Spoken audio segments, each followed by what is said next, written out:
Δυστυχώς οι χριστιανοί μας περισσότεροι είναι ακατήχητοι.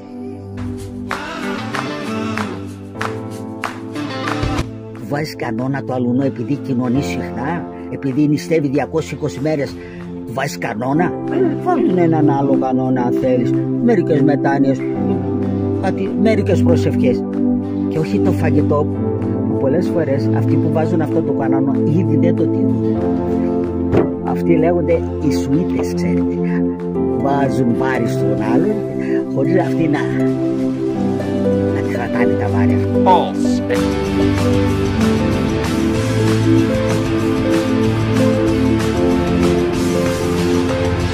Θα κατηγορηθώ, Πέτρε, με τις ερωτήσεις αυτές που κάνεις, ότι δίθεν θα ξέρω όλα.